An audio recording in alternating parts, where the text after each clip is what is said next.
I'm Samantha Ellis, and I've been a playwright for, well, a very long time. I started writing at university, and I co-wrote a few plays there, and that was just really great because I just learned to write with other people. And then in my final year I did a play which I took to Edinburgh called The Candy Jar, which wasn't very good, but I had a really good time at Edinburgh and learned a lot about putting it in front of an audience. My most recent plays were Cling to Me Like Ivy at the Birmingham Rep and on tour last year, and I wrote a play for Lambda last year for 23 drama students to do in their final year acting students, and so that was a lot of fun. That was called The 1002nd Night. And I also did a short play last year for the miniaturists called Post-Feminism, a 10-minute play with a big title. So that's me really.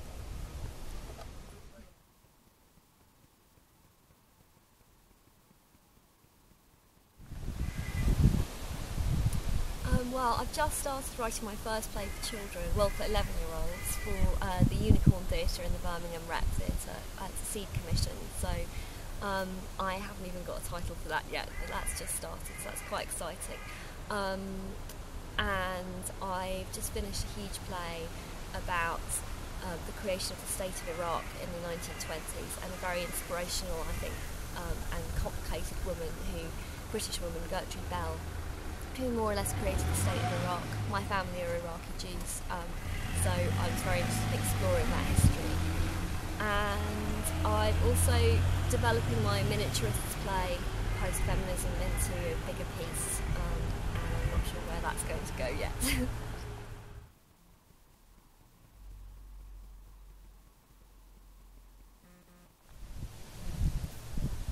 I just think it's a really exciting time in the theatre at the moment. I think more women are getting our work on. I'm really loving the equity campaign for actresses, especially older actresses. And I hope that's all going to bear fruit, and we're going to have a lot more work on by interesting women and starring interesting women, and hopefully directed and produced by interesting women as well. I think that as we get more as we use the internet more and technology more, actually, that we're getting very excited by liveness in theatre, and it feels even more important to be working in a live medium, and that thing of having actors in front of you. And I think although we're using technology in plays, I think we're also kind of going back to a more simple, maybe a rough theatre form of working and using the imaginative complicity with the audience a lot more than maybe we did. So I think it's an exciting time.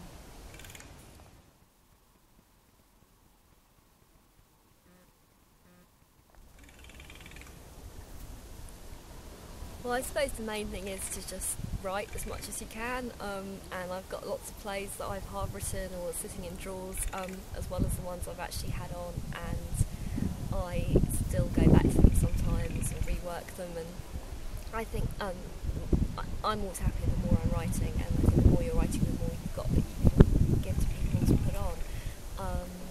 And I think particularly as a woman, I think it's really important to just be quite confident about what you're making. I think a lot of men find it easier to be very confident about what they're making and what they're writing and how they see themselves as writers. And I know that I've struggled with that, and I tend to be more self-deprecating or shy about it, and I think if we can be a bit more confident about it, then it'll help the work as much as anything else.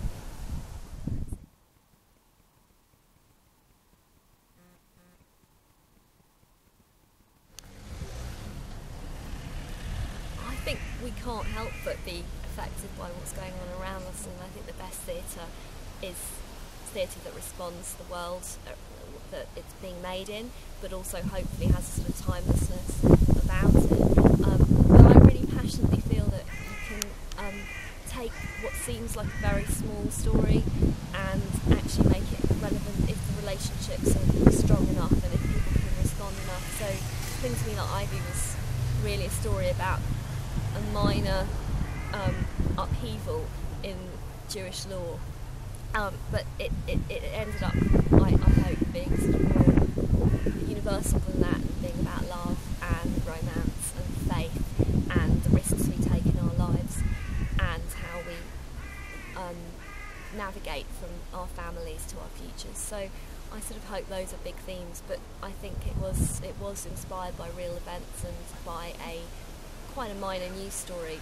So I just think it's about our take on these events, and I think I'm very inspired by where my family come from, and my own experiences have fed into my work, but hopefully they are hopefully I'm not writing just for a small audience. I think starting from the specific and making it bigger is a great way to go.